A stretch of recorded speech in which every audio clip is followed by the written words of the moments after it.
Welcome to Local Omaha. I'm Ken Bartholomew. And I'm Kelsey Weedle. With each program, we bring business owners, community leaders, nonprofits, and entrepreneurs. And Kelsey, this week? This week, I'm so excited to welcome John Shorey to our show. Thanks for coming on, John. Welcome, John. Thank you for having me. So, John, you are a Professor Emeritas and a baseball historian, right? Yes. Okay, tell us a little bit about who you are and your background. Well, I'm originally from the Chicago suburbs, but I've lived in Council Bluffs now for over 40 years, so I feel like I'm a native to this area now. And when I first moved here, I taught at St. Albert Junior Senior High School for 12 years. I was also cross-country and track coach there. Then I finished up my teaching career at Iowa Western Community College.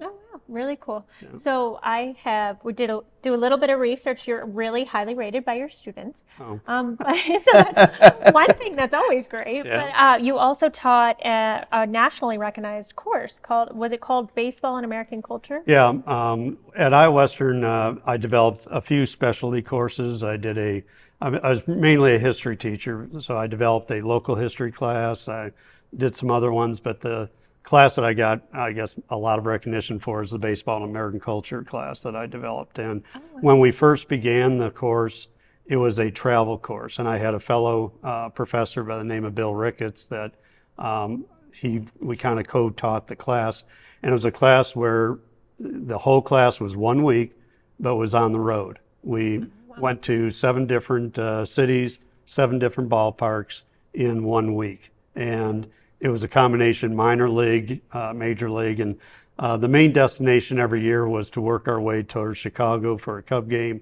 and then work our way back. But on the way there, we would go to minor league games, maybe a Twins game or Royals game, depending if we did a southern or a northern route. So, and part of that trip is I always lined up speakers along the way. Like we met with umpires, we met with team owners.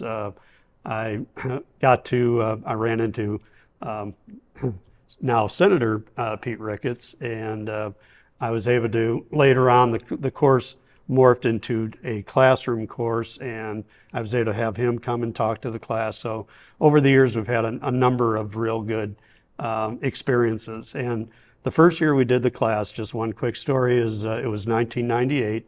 That was the home run chase year between Sammy Sosa and Mark McGwire. And we went to a Cardinal game and a Cub game that year. And the amazing thing is, I knew that the home run chase was going on, so I got tickets in the outfield at the Cardinal game. And I thought, man, if we could get a home run ball. Well, when we got the tickets, they were in right field. And I wanted left field tickets because McGuire's right-handed. You're ready. Yeah. Well, it turns out Mark McGwire that year in his 70 home runs, he hit 2 to the opposite field, and one of them was that game, and one of my students got the ball. Oh, wow. Yeah, I think it was like home run number 48 or something like that along the way. Cool. Yeah. Yeah, That's cool. I never had cool courses like this in college. Yeah. How fascinating and unique too. Yeah. So you also write a lot of articles and different things about baseball. Tell us a little bit about how you're the man of baseball around here. Well, right now what I do in retirement, and I think my wife is happy I have something to do to keep me busy in that. But I have a good friend by the name of Kevin Warnicki that lives in Omaha, and the two of us kind of work together on baseball stories, and we have become now what we're classified as regular contributors to Baseball Digest. We've written about a dozen articles for the magazine over the last about 3 years in that. So. Oh, wow. Yeah. Well, I'm curious. I know we talked a little bit, but you, growing up and you being in high school, you were in the track, right, primarily. Your love of baseball came from living in Illinois and taking in games, or?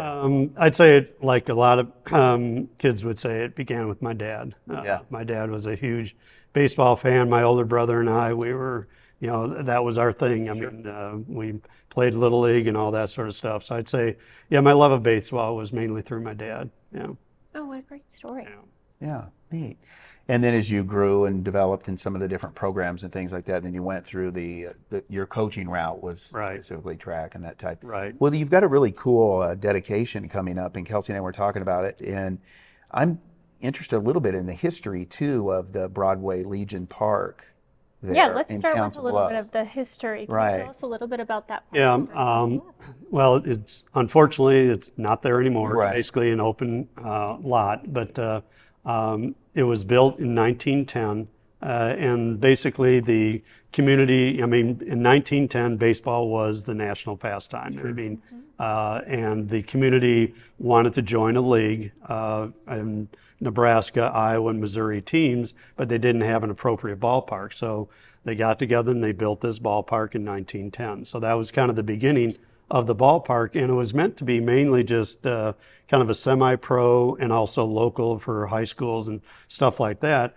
But starting about 10 years later, in 1921, they group in Council Bluffs got the idea of having a semi-pro baseball tournament. And it started out with just 8 local teams from the small towns around, like Missouri Valley and Hamburg and places like that. It eventually grew into a 26-team, 2-tier division, attracting teams from all over the country. And in the 30s, during the Great Depression, they had prize packages upwards of $6,000, which at that time was pretty remarkable. Sure. So that was kind of the beginning. And I'll tell you one quick story that I think is just really funny. So the second year of this tournament is just local teams playing, and Missouri Valley team is playing a Hamburg, Iowa team. And midway through the game, a taxi pulls up, and these 4 players, at that time, Omaha had a single A team called the Buffaloes. So these guys are professionals, okay? So this middle of the game between these 2 local teams, a taxi pulls up, 4 guys come out of the taxi wearing their Omaha uniforms, and they're inserted into the Missouri Valley lineup, just like that on the spot. So basically they brought in some ringers. Yeah, that's cool. To try to win the tournament.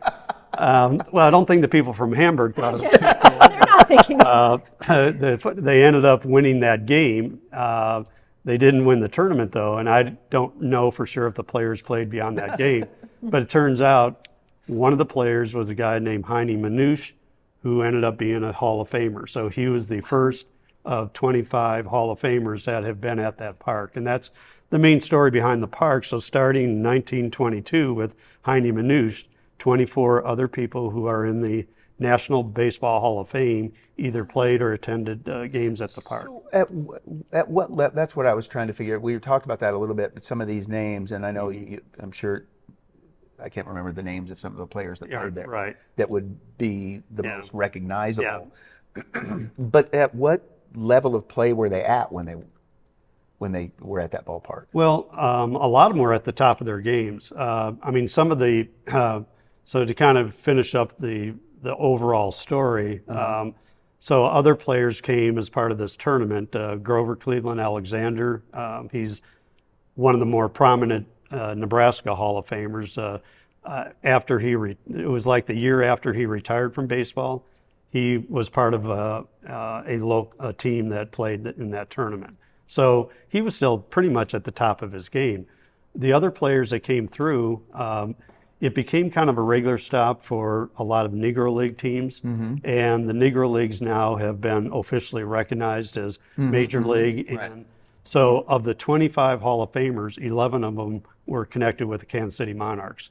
And when they came to play, they were at the top of their game. They were Major League caliber and Hall of Fame caliber. And you have people like Buck O'Neill, Satchel Paige, and Cool Papa Bell. Those are some of the more famous Negro League players. They played there. And then the other thing that happened in the history is, unlike today, when you have these multi-millionaire players, they don't need to play to make money after the season. So back in the 20s, 30s, and 40s, a lot of these major league players would barnstorm after their season to make money. Some of them made as much money barnstorming as they did during the season. And that's when you had players like Bob Feller came, Dizzy Dean came there, and Jackie Robinson came there as part of barnstorming. Wow, that's such a cool, huge piece of baseball history right here. Yeah. So one of the other things that I was looking at too is this ballpark. It looked like its run, or I don't know, run or popularity or that type of thing, almost coincided with the building of Rosenblatt. Is that Well, the connection with Rosenblatt is after World War II. Well, in the 1930s, Omaha had a park that their minor league teams played at Vinton Street on the other side of the interstate from where Rosenblatt was, but that burned down. And so after World War II, baseball fever kind of hit the country. Everybody wanted to get back to normalcy, and baseball was part of that. They started up the Western League again, which was an A-level minor league, and Omaha got a franchise. The problem is they didn't have a ballpark because the one burned down. Council Bluffs did. So the team was called the Omaha Cardinals, but their first 2 years in 47 and 48, they played at what was now known as Legion Park in Council Bluffs. And then in 49, they moved over to what Omaha called Municipal Stadium, but that became known as Johnny Rosenblatt Stadium. So while Rosenblatt was being built, they played 2 years. So I knew that timing was right then, but I didn't know that they had actually played a couple seasons. Right, and during those 2 seasons, we had 3 more Hall of Famers came through at that time. When the Pueblo Dodgers came to town, their manager was Walter Alston, who went on to be the main manager for the Los Angeles Dodgers. And one of the people that attended one of the games to check his franchise was Branch Rickey, the person who, of course, signed Jackie Robinson. So he was in attendance at the ballpark. So, and then one of the players that ended up in that league at that time that went on to the Hall of Fame was a second baseman by the name of Nellie Fox. And oddly enough, at our dedication ceremony that I'm putting together, I met a gentleman. He's going to turn 99 here in June, and he was the shortstop while Nellie Fox was a second baseman on their team from Lincoln. Wow. So I was hoping to get him over to the dedication ceremony, but I don't know if he feels up to it. But it's still neat to be able to actually meet and talk to a person that actually played at that field.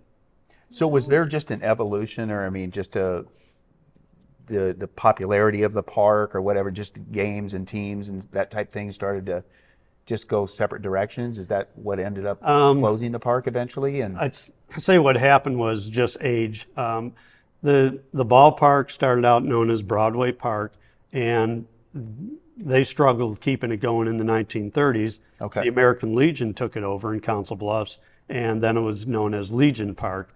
And by the 50s, though, the main grandstand that had been built in the 1920s was falling apart, and in order to get it up to code, they would have had to spend $10,000, and the Legion said, we just don't have the money. And so, unfortunately, it was mainly a financial thing that, because by that, when the Omaha Cardinals left, I mean, it wasn't a ballpark that you're going to get a lot of attendance and stuff like that in order to generate funds to keep it going.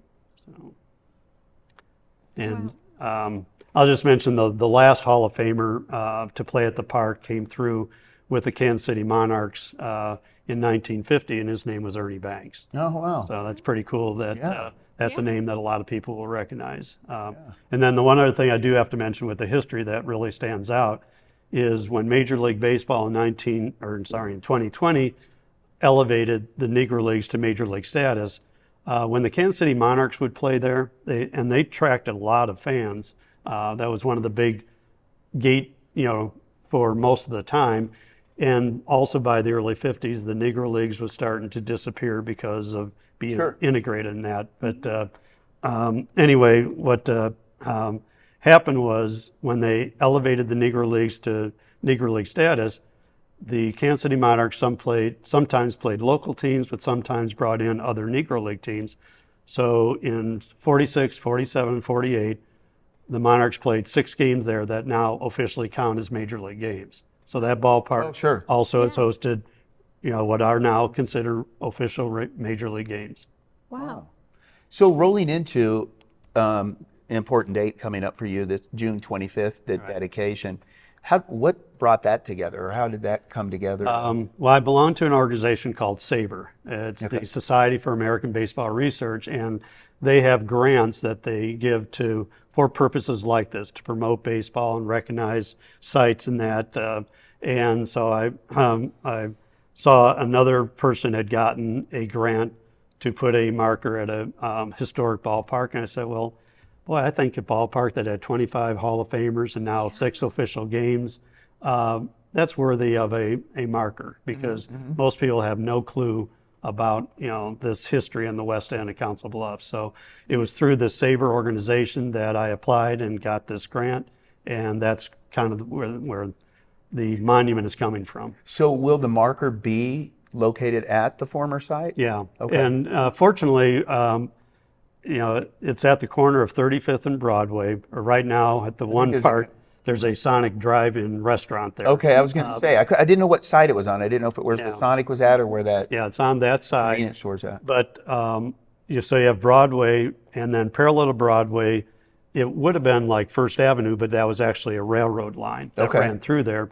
And they've converted that railroad line just, maybe 3-4 years ago to a really nice bike path. Okay. And so I didn't know that. Yeah, the monument then, it really worked out well, because if it had just been just an open field with nothing there, I don't know, just putting a monument there. Right. But now with the bike path and a nice little pavilion next to it, that's where the marker would go, and the marker will be literally, I would say, 20 yards from where home plate was.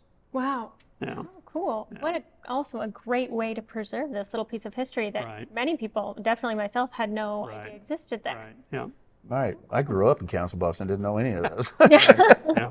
Which, anyway, That's part of we'll what let that go. we try to do with history. We try. Yeah. No, it's awesome. Yeah. That's fantastic. So it's June 25th, which is a Thursday, and in the late afternoon, 4:30. Right. And hopefully- what's that going to be set up like? Like who's invited? Who's set to be there? Anyone that wants to come is invited. I'm trying to spread the word around. Okay. As I mentioned, when I came here just down the road, I met with a group called the Old Timers Omaha and Southwest Iowa Baseball Group. I've talked to them. I've spread the word with various people that I know. So I'm just trying to get the word out. Anyone that wants to come is welcome to come. The program, we have 4 speakers, and it's not going to be a long program, but we have 4 speakers lined up. The Mayor of Council Bluffs, Jill Shudak, is going to welcome everybody in that.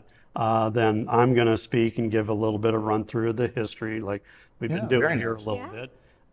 Then Marty Cordero, who's the President and General Manager of the Omaha Storm Chasers, is going to say a few words. And then the other person I mentioned, this gentleman that played there, I was hoping he would want to speak, but for health reasons, he doesn't necessarily feel up to it. But I did come across another gentleman from town. His name is Dean Wood, lifelong resident of Council Bluffs. He grew up here, and his story is he was a very good baseball player. I think he was drafted by the New York Yankees out of high school.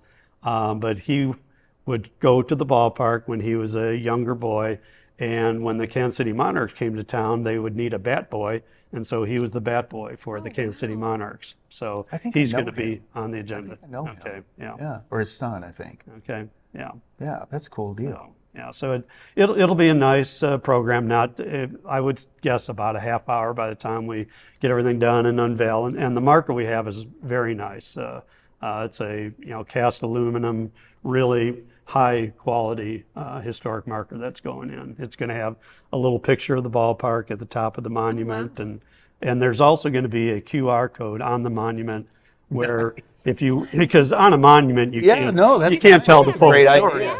But the QR code, and I want to thank the city of Council Bluffs for developing the QR code. It's on their city website, and then from their city website there's a link to the Potawatomi County Historic Society, who I've worked with, and the full story with additional pictures are on their website. So if anyone wants to know the full story, they can check that out. That's a great idea. How cool. So we'll definitely link all of the information for this dedication ceremony, but can they find more information about this ceremony online, or where should they go? Can we just show up to? Yeah, just show up. I don't really have a big online presence or anything like that. Mainly it's through, I'm not even on Facebook. So it's mainly through that QR code is probably their best link. Perfect. Right, we're going to make sure that we get that out in as many, avenues that we can to help promote it. And So Thursday, June 25th, Right. 4:30 p.m., 1 block south of 35th Street and West Broadway in Yeah. Council Bluffs. Yeah, it's kind of where that bike path is now, the Yeah. walking path. I remember the railroad tracks though. Yeah. Okay. Well, they're going, and now the bike path is theirs. Yeah, yeah. I do have one other. If we have a little bit of Sure. time. Yeah, Please we do. love a story. Yeah. This is the other story that I thought was just incredible. I love the story about the guy, the ringer coming out and stuff Yeah. like that. But so the Kansas City Monarchs were very frequent visitors because I think they got good attendance and receipts and stuff. And a lot of times, and by the way, lights were put on in 1935. So the Monarchs would come and play night games there and stuff like that. But a lot of times, and they traveled in their big bus and stuff like that. A lot of times when the game got over, all the gas stations are closed and they need gas for their bus. And so there was a gas station just really close to the ballpark of a Phillips 66. And the owner was a gentleman by the name of Matt Elder.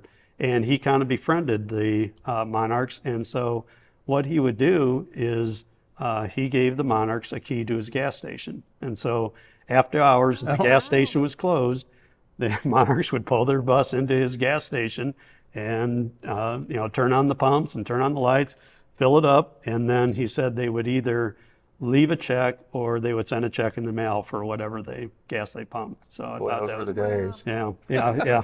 And then the other story connected with Matt, like I said, he got to know the players pretty well. And one of the players he got to know was Satchel Paige. Yeah. I mean, just about everybody knows that name. Well, one of the stories is that Satchel, they were in town and Satchel needed some dental work done.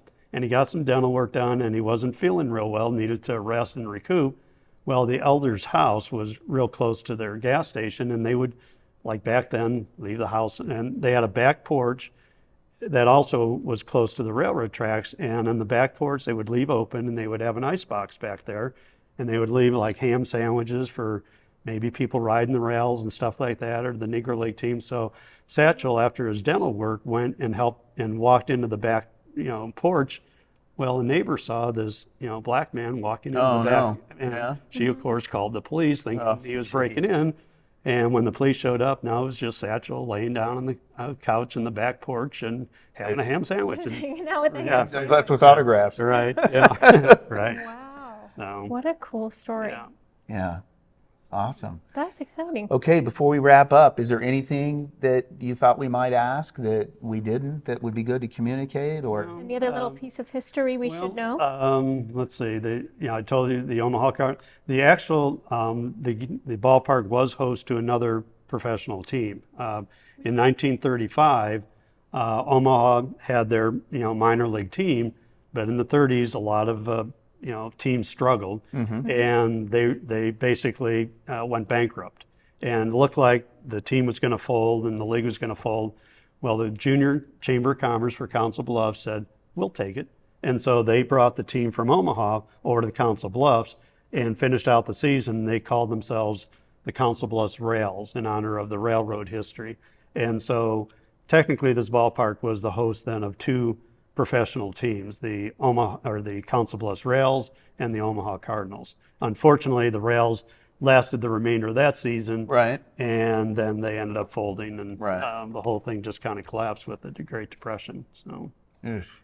yeah, it was tough times, but yeah, and the park itself was it wasn't a real iconic park in terms of I mean, it was, the way I describe it, it was functional, not aesthetic. It had the traditional older grandstand with covered seats and stuff like that. And because a lot of ballparks back then, you built them according to the lay of the land, and you had to fit them in. And so they didn't have a lot of distance between the railroad tracks along what was First Avenue and Broadway. So left field was only like 300 feet down the foul line, which isn't that long a poke. And if you hit a home run, the ball would land on Broadway and perhaps smash a windshield of a car going by. So it was real close to that. Then center field was it was kind of almost a corner in center field. It was about 400 feet to center, and then a little bit shorter again back to right field. And when they put lights in, because the corner and center was so far, the light pole was actually inside the fence, so it was in play. So if someone hit it could maybe wrap Right. around the light pole out there. I'll be darned. Yeah. Wow. I never thought about the field facing that direction. Yeah. Yeah, it had the same orientation as Rosenblatt. If people Okay. remember Rosenblatt, I do. it had what would be the northeast orientation, and that was the same one. So it's kind of opposite of the new ballpark downtown in Right. Omaha. So, Right. yeah. Great stories. Awesome. Looking Yes, forward to so the much event. I'm going to history. put it on my schedule. I'm excited. So Yeah. much history. I love finding out. I feel like Omaha and Council Bluffs have these little pockets Right. that no one knows. So I'm so Right. glad that you're bringing, Yeah. the community into the history that's Right. occurred in this little Yeah. corner Oh. of our hometowns. One other thing I should mention, Yes. Please do. in order to promote this event and give people, because when people show up on Thursday in a couple of weeks, until we unveil it, what are they going to do? I have a friend named Jody Marsh, and he has an extensive collection of baseball memorabilia, and it's called the Marsh Collection, and he is going to be setting up a display. So if you come there, you're also going to see some really cool baseball memorabilia that will be displayed by Jody Marsh in the Marsh Collection. So that'll kind of add to the festivities as well. And great timing with the College World Right. Series starting Yep. here soon in Right. town. We're going to have this influx of Right. baseball historians, fans, Yeah, and right. now a We saw little piece of 100 out. history here. Yeah, right. Yeah. It always seems to be, no matter what the temperature is the day before the series starts, that it Oh my God. shoots up there. Sounds like the weather's going to be pretty nice though once things get started next week. Oh, perfect. Well, Perfect for your dedication. Yeah. Well, thank you so much. John, thanks for coming joining by. us. Thanks for having Much me. I appreciated. appreciate it. Yeah. Thanks for joining us, and we'll see you next time.